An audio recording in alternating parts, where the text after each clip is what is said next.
Aujourd'hui, on va découvrir les maladies mentales les plus étranges. On va d'abord commencer par les troubles les plus connus et souvent mal compris, puis au fur et à mesure, nous nous enfoncerons vers les maladies mentales les plus rares et bizarres. Je crois sincèrement que vous allez être surpris dans cette vidéo, et pas qu'une fois.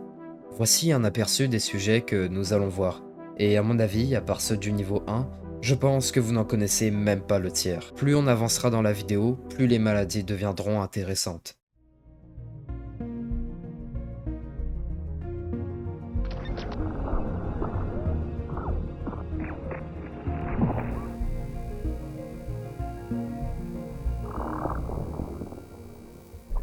Sur ce, commençons avec le niveau 1 de l'iceberg.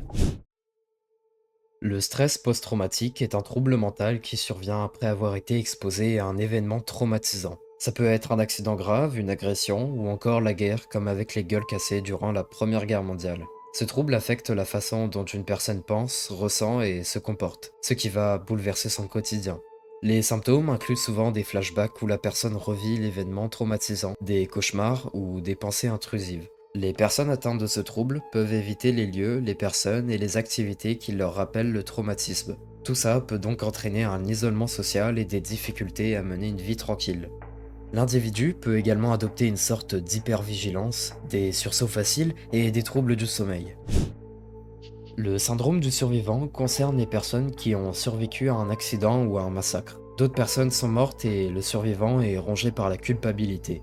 Il a le sentiment d'avoir trahi. Par exemple, on a les survivants des camps de concentration durant la Seconde Guerre mondiale ou alors certains élèves durant la fusillade de Columbine.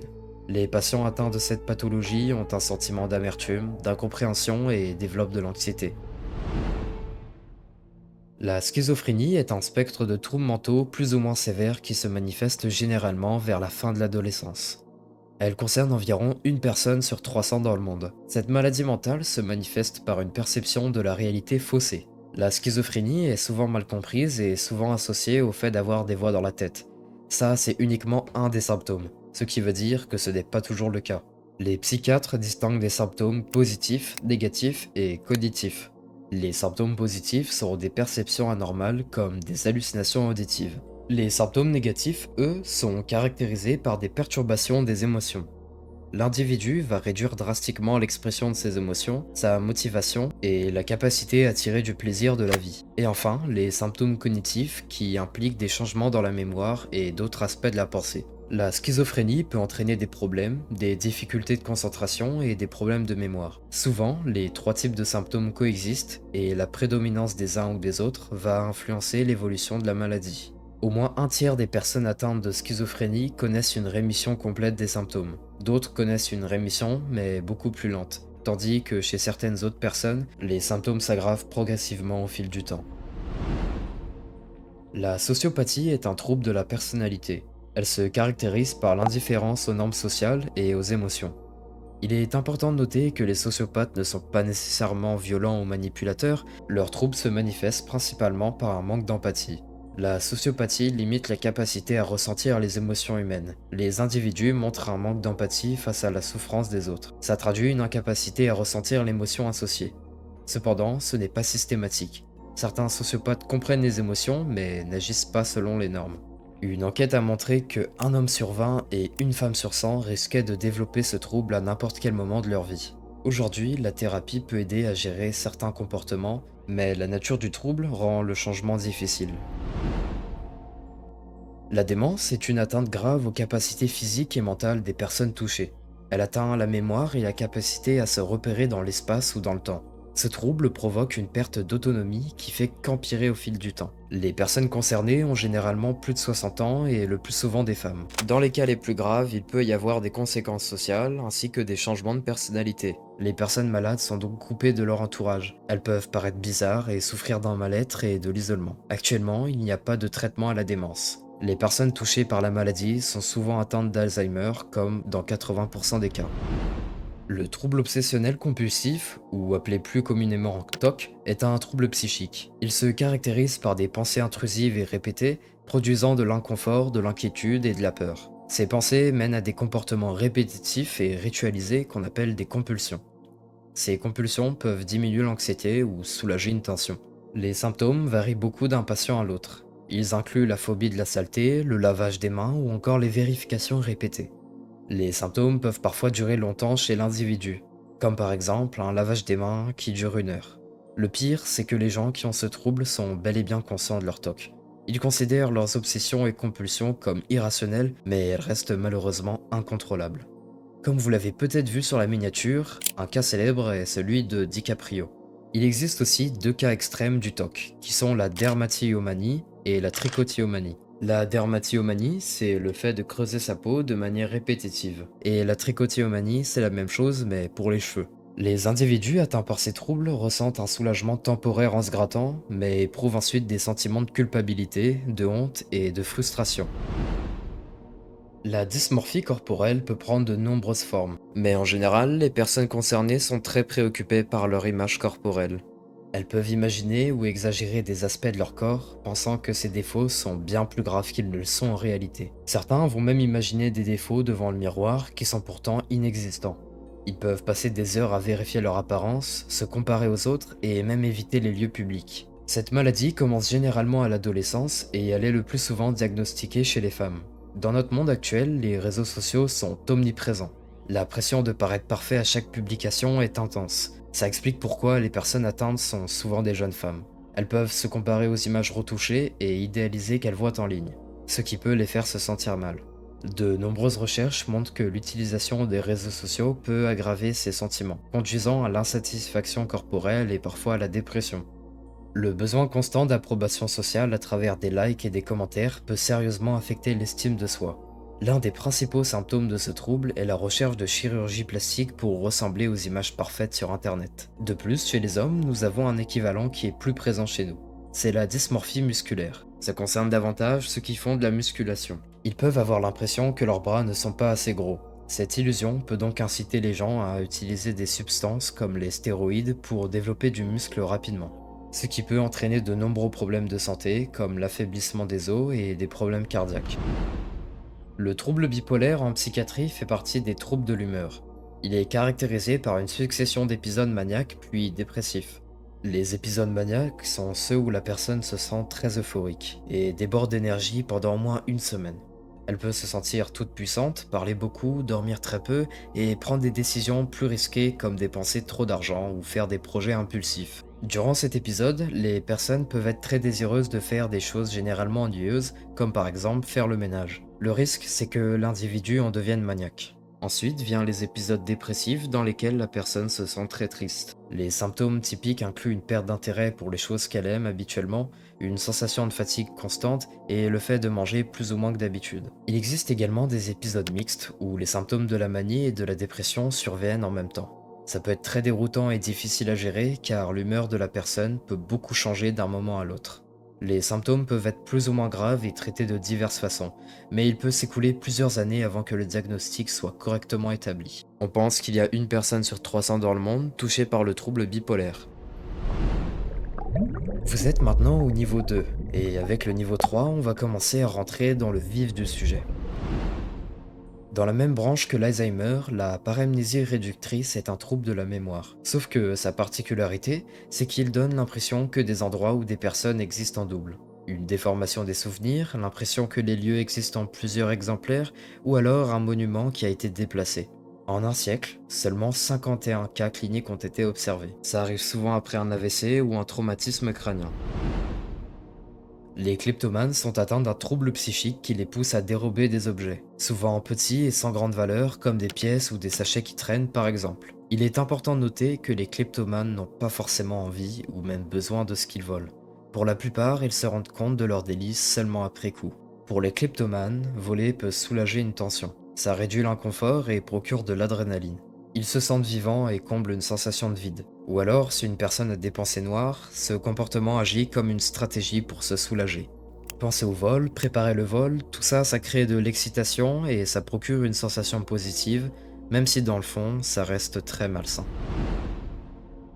Le trouble de borderline est un état mental complexe.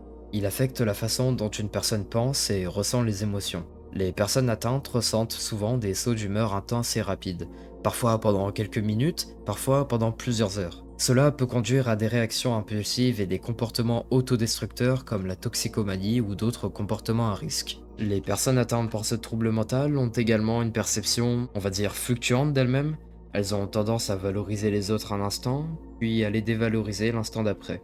Les relations posent souvent un problème pour les personnes souffrant de ce trouble. Ça se manifeste dans le changement d'identité ou encore dans les objectifs personnels, ce qui rend la construction de liens stables et durables très difficile. Le complexe de Dieu se produit lorsqu'un individu se croit doté de capacités exceptionnelles et de privilèges comme un Dieu.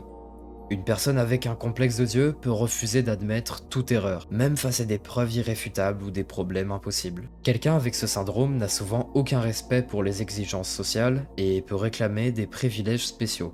Dans la même branche, on a également le complexe du Messie. Cette fois-ci, l'individu est convaincu qu'il est destiné à devenir sauveur. On notera que ce syndrome apparaît souvent après que l'individu ait visité Jérusalem, ville importante pour plusieurs religions, ce qui pourrait être éventuellement lié au syndrome de Stendhal que nous verrons tout à l'heure. Le syndrome de Gilles de la Tourette est caractérisé par des tics corporels ou vocaux incontrôlables. Ils peuvent survenir à tout moment. Par exemple, des raclements de gorge, des tapotements, des mouvements de bras ou encore des insultes. Les symptômes ne sont pas toujours sévères et sont plutôt rares à l'âge adulte. Il est plus fréquent chez les hommes que chez les femmes pour des raisons inconnues. Il n'existe aucun médicament efficace pour traiter ce syndrome. Dans la plupart des cas, ils sont inutiles. En revanche, la reprise de confiance en soi peut parfois suffire comme traitement. Certaines personnes arrivent malgré tout à en rire comme ce redditeur. Parfois mes tics me surprennent et me font rire. Parfois les réactions sont vraiment marrantes.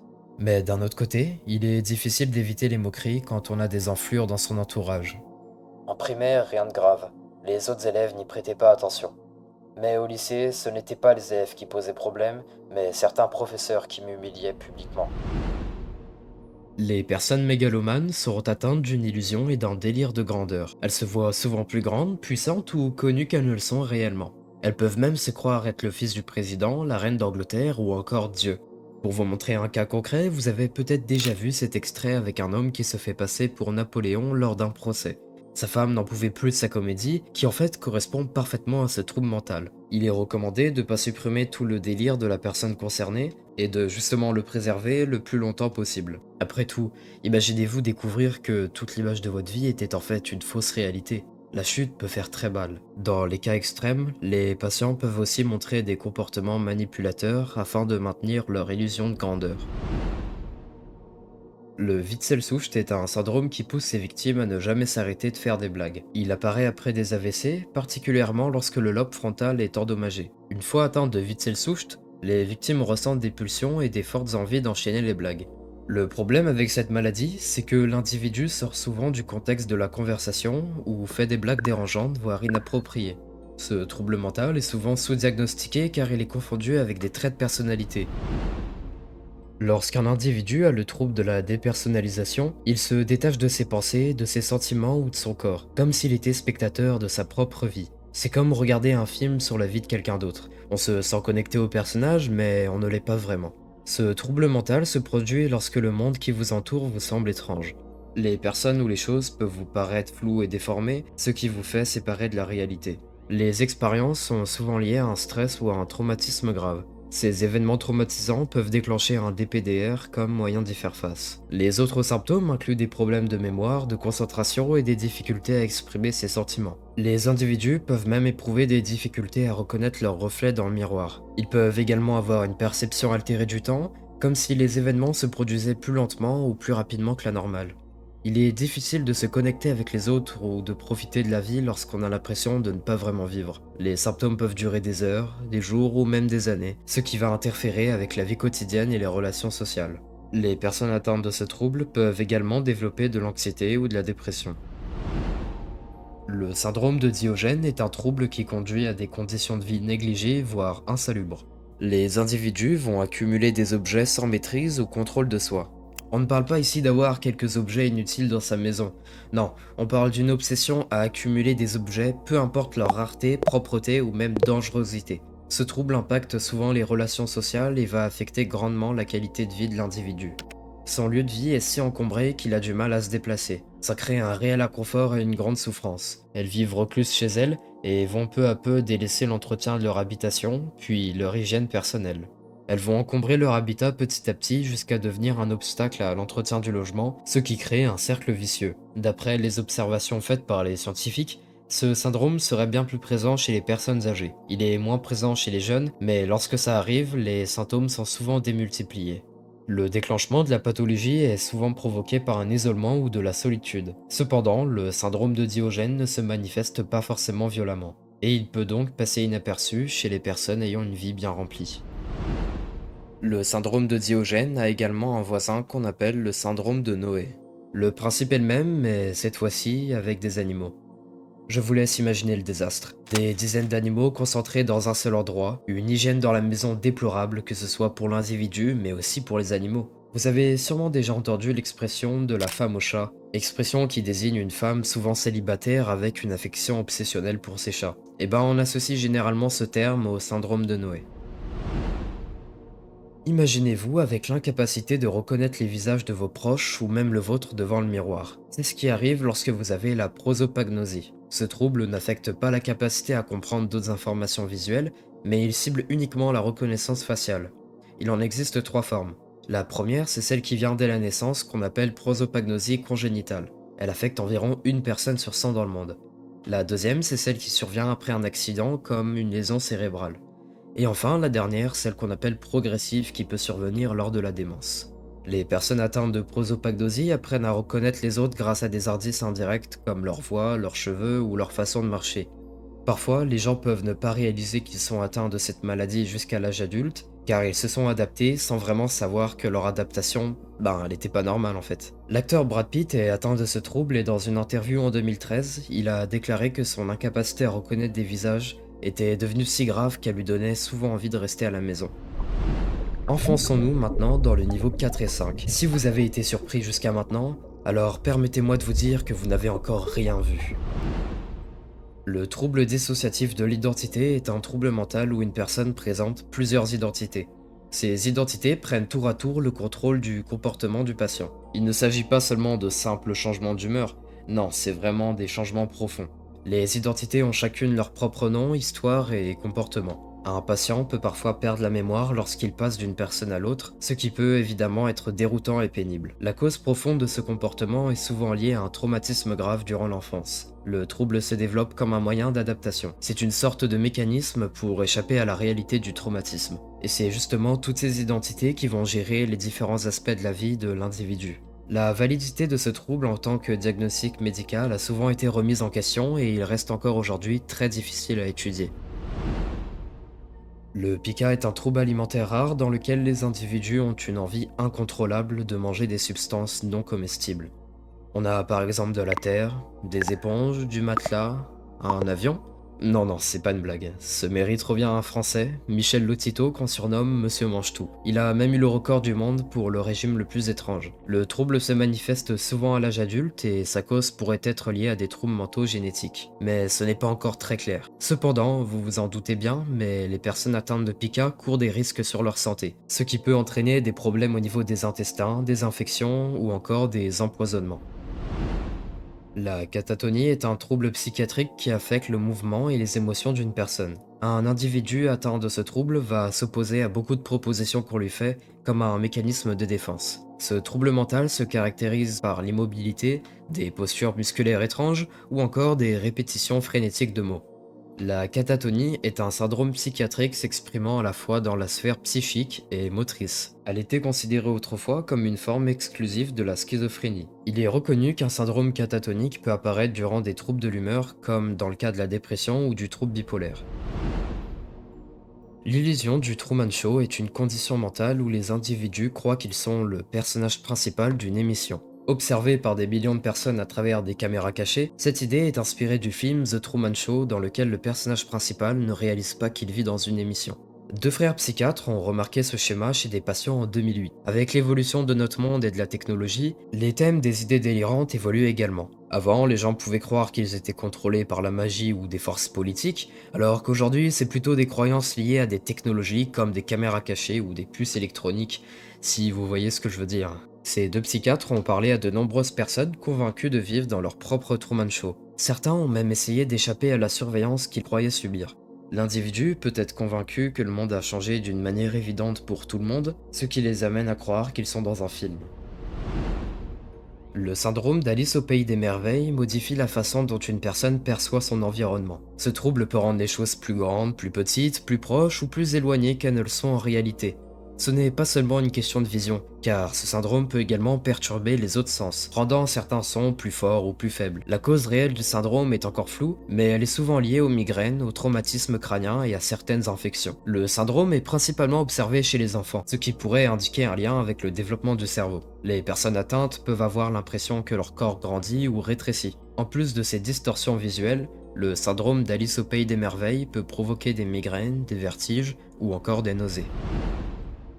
L'érotomanie ou syndrome de Clérambault consiste en la croyance délirante d'être aimé. L'érotomane est persuadé d'être le centre du monde d'une certaine personne. Il est persuadé d'être secrètement l'objet du désir de quelqu'un, voyant des signes partout que seul lui peut voir bien sûr. On a typiquement des regards, de la télépathie, ou encore des messages codés et diffusés dans les médias qu'il est le seul à pouvoir déchiffrer. L'individu n'aime pas toujours cette personne, et peut avoir des sentiments variés, pas toujours positifs, comme par exemple le chagrin ou la haine. Cependant, s'il y a bien quelque chose qui ne change jamais chez l'érotomane, c'est qu'il est certain d'être aimé.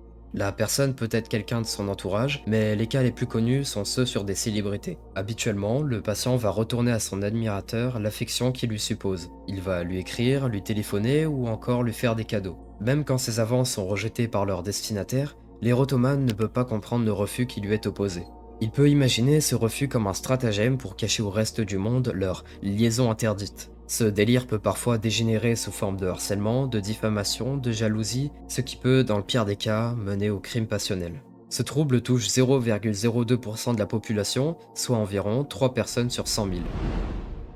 Le syndrome de Stockholm survient lorsqu'un otage ou une victime d'abus développe des liens avec son ravisseur. L'individu peut développer un sentiment de confiance, de l'empathie ou encore avoir de l'hostilité envers les forces de l'ordre. Tout ça va à l'encontre de l'instinct naturel de fuir ceux qui nous font du mal. Le syndrome de Stockholm est un phénomène difficile à étudier en raison de sa rareté et de sa complexité. Pour vous donner un exemple, on a le personnage de Stockholm dans La Casa des Papel, un personnage qui porte le nom du syndrome justement. Cette femme était d'abord une otage, puis au fur et à mesure du temps, elle va finir par développer des sentiments avec un des braqueurs de la banque. Ce syndrome peut être vu comme une manifestation inconsciente de survie. L'individu va chercher la sympathie du ravisseur et va se croire partiellement hors du danger, voire susceptible d'influencer les émotions de l'agresseur. S'il arrive à sympathiser avec, il peut même imaginer sauver sa vie. Cependant, c'est surtout de sa propre angoisse que l'individu se protège, car le danger, lui, est toujours présent.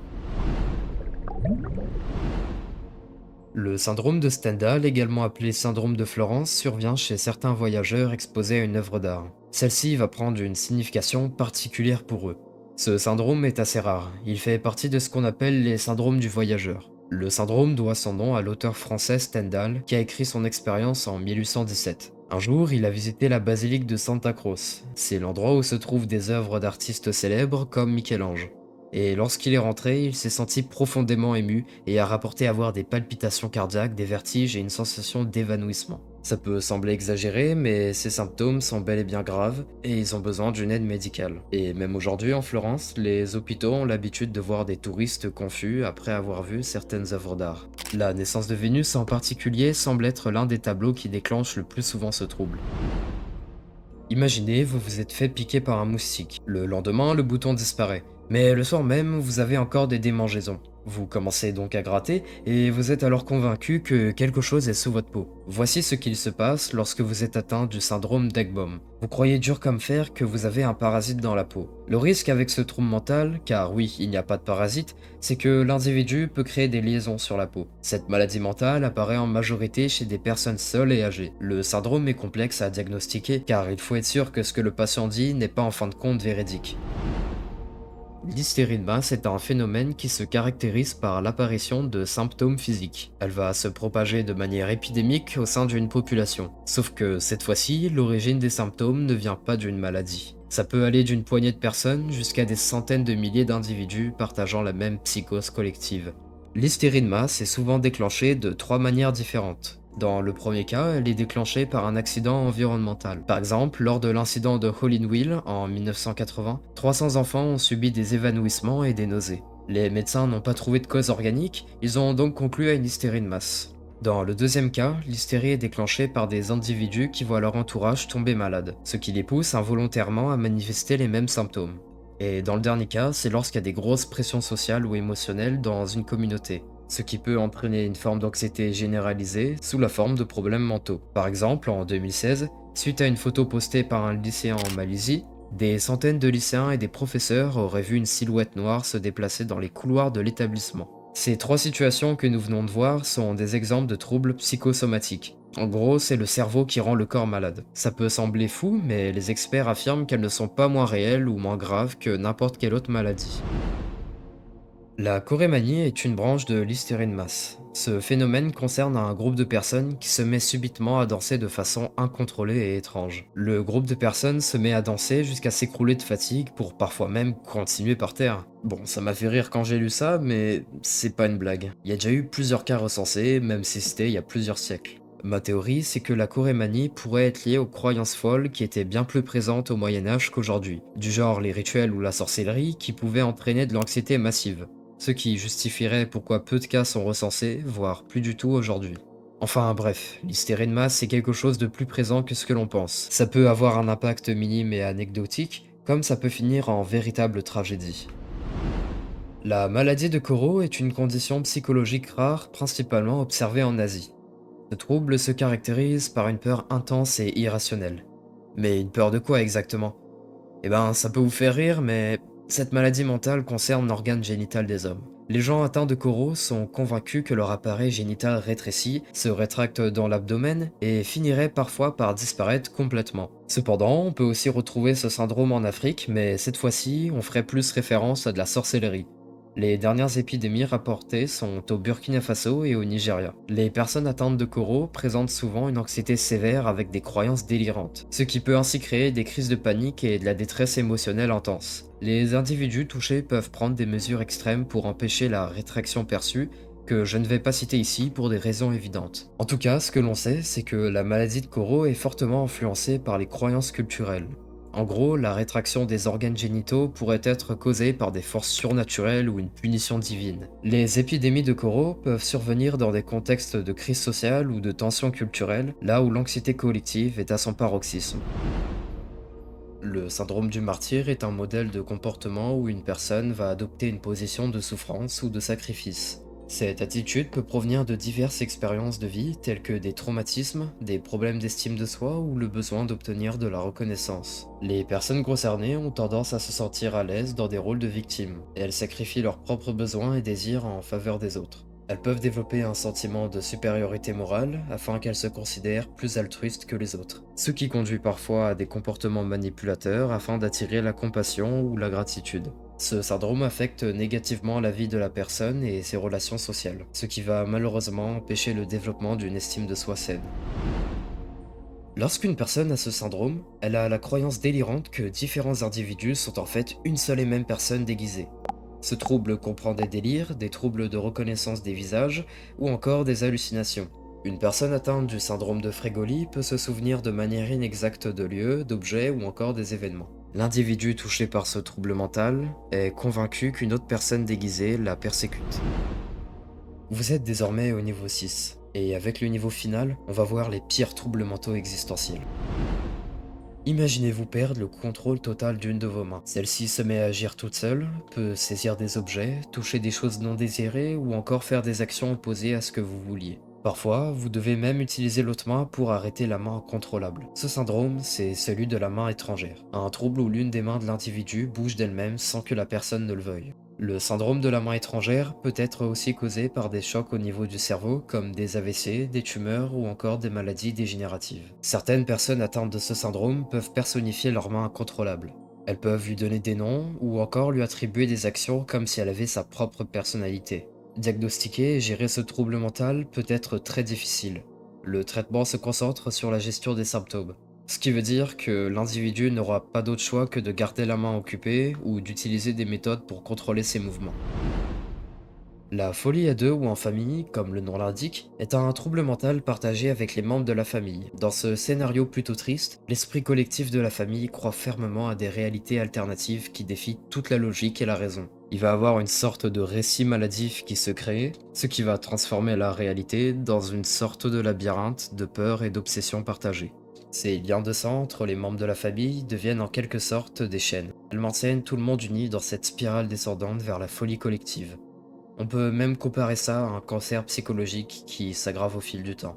Les individus sont malheureusement dans une spirale infernale et risquent de vivre dans la folie jusqu'à la fin de leur jour.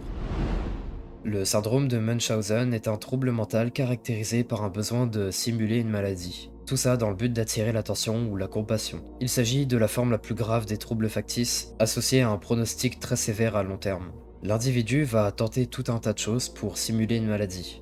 Ça peut aller de s'exposer au froid volontairement jusqu'à boire des substances dangereuses. Et si je vous disais qu'il y avait encore pire? Le syndrome de Munchausen avec procuration. Cette fois-ci, l'adulte ne va pas se servir de lui-même pour attirer l'attention, mais il va utiliser un enfant. Un enfant qui a rien demandé et qui va subir des simulations de maladie. Il peut être emmené à l'hôpital de façon persistante ou inhabituelle, tout ça juste pour attirer l'attention auprès du parent. Le syndrome de Munchausen est un vrai trouble mental, compliqué à discerner. Il fait débat quant à sa fréquence dans la population, il ne touche quasiment que des adultes et principalement des femmes. La définition de ce syndrome ainsi que son diagnostic ont créé de nombreux débats à cause du nombre d'erreurs judiciaires pouvant être faites. Le vrai diagnostic est très long et très précis, tout ça dans le but d'éviter le plus possible d'éventuelles gaffes de la justice.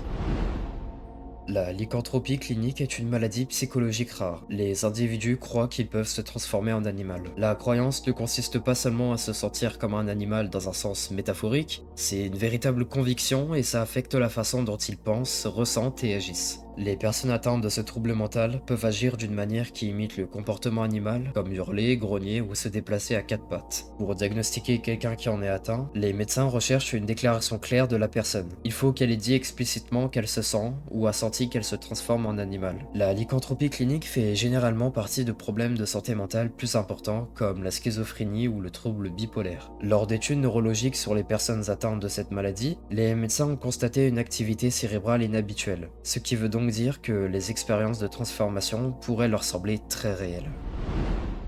Le syndrome de Capgras est un trouble psychiatrique. L'individu va avoir l'illusion qu'un de ses proches a été remplacé par un imposteur. Le trouble est souvent étudié lorsque l'individu a également la schizophrénie.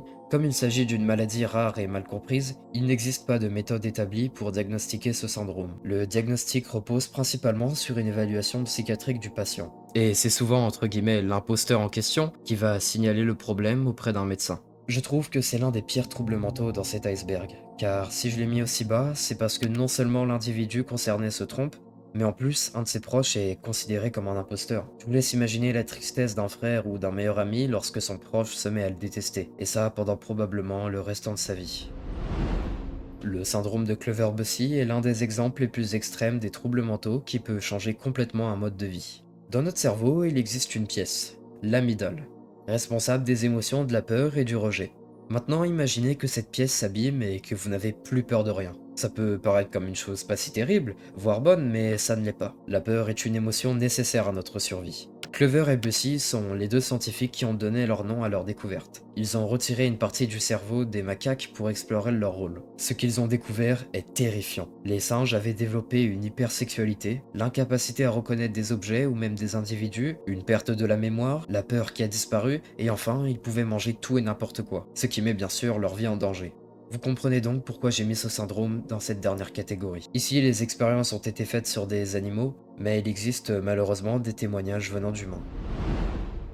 Le syndrome de Cotard est l'un des problèmes de santé mentale les plus rares. L'individu va croire qu'il est mort, qu'il n'existe pas, qu'il pourrit ou qu'il a perdu ses organes vitaux. Ce syndrome est généralement provoqué après une expérience de mort imminente ou après avoir été réanimé.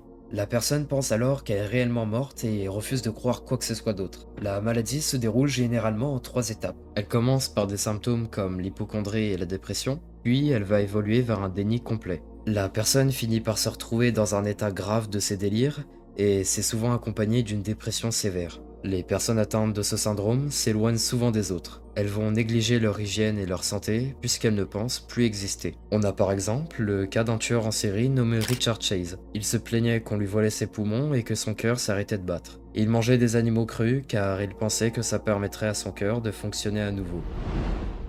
Le syndrome de Renfield, aussi connu sous le nom de vampirisme clinique, est un trouble mental où la personne développe une obsession pour boire du sang. Cette obsession peut se manifester dans des comportements complètement aberrants. On a par exemple être tenté de boire son propre sang ou celui des autres, et dans les cas les plus extrêmes, l'individu peut avoir l'envie de consommer des parties du corps humain. Ce syndrome est lié à des troubles mentaux graves comme la schizophrénie, et peut être lié à des délires où la personne croit avoir besoin de sang pour rester en vie. Le trouble identitaire de l'intégrité corporelle est une condition rare. Les individus touchés par ce syndrome vont ressentir une forte gêne entre leur corps physique et la façon dont ils perçoivent leur corps. En gros, ils vont pas du tout être à l'aise avec l'un de leurs membres. Cette maladie commence généralement à l'adolescence et peut conduire à des comportements très dangereux. On a par exemple le souhait de couper un membre parfaitement sain ou encore de devenir aveugle. Certains vont même jusqu'à provoquer des accidents pour justifier une amputation. La stigmatisation sociale est assez fréquente, ce qui va aggraver la détresse de l'individu. Certaines personnes atteintes de cette maladie peuvent utiliser des outils comme des fauteuils roulants, des prothèses ou des appareils qui limitent l'audition ou la vue, ce qui peut parfois, d'une manière malsaine, atténuer l'inconfort. La maladie est le plus souvent signalée chez les hommes. Il n'existe pas de traitement officiel, mais certaines approches telles que la thérapie et les antidépresseurs ont été essayées. Mais le succès varie beaucoup. L'amputation souhaitée pose évidemment un problème éthique aux professionnels de santé. Ce n'est pas la bonne voie à suivre, même si cela rendra la personne plus heureuse à court terme. Les personnes qui cherchent réellement à devenir handicapées sont parfois qualifiées de transhandicapées, car elles cherchent à acquérir un handicap, même s'ils n'en avaient pas à la base. L'autophagie est un trouble mental littéralement autodestructeur. L'individu concerné a des pensées obsessionnelles pour manger sa propre peau. Ce trouble mental est extrêmement grave et peut entraîner des blessures, des infections et des complications médicales sévères. Les personnes atteintes peuvent ressentir une tension ou une excitation avant de passer à l'acte. Et une fois qu'ils ont fini, ils peuvent éprouver une sensation de plaisir sans le moindre regret. Ce comportement est souvent lié à la dépression sévère ou encore à la schizophrénie. Les traitements de ce comportement incluent généralement une thérapie et des médicaments pour traiter les pensées intrusives. Cet acte reflète bien la tristesse de la maladie mentale. Elle pousse les individus à prendre des mesures désespérées pour tenter de soulager leurs compulsions. On arrive à la fin de l'iceberg des maladies mentales. On a vu beaucoup de troubles différents et je ne pense avoir oublié aucun cas étrange ou rare. Cependant, j'ai volontairement évité les maladies connues car le but c'était vraiment de voir les plus surprenantes. À la base, j'avais le script pour 80 maladies. Donc si vous voulez lire un peu plus sur mes recherches, cliquez sur le premier lien en description. J'ai évité quelques troubles qui me semblaient vraiment irréalistes, voire complètement faux, comme le syndrome de bovin. Syndrome dans lequel un individu se prend pour une vache. N'hésitez pas à me dire si ce nouveau format vous plaît, si vous voulez que je refasse un iceberg mais sur une autre thématique. En tout cas, le prochain sujet sera plus classique sur de l'horreur, et je pense que ça va vous plaire. C'était Rubnes, à bientôt.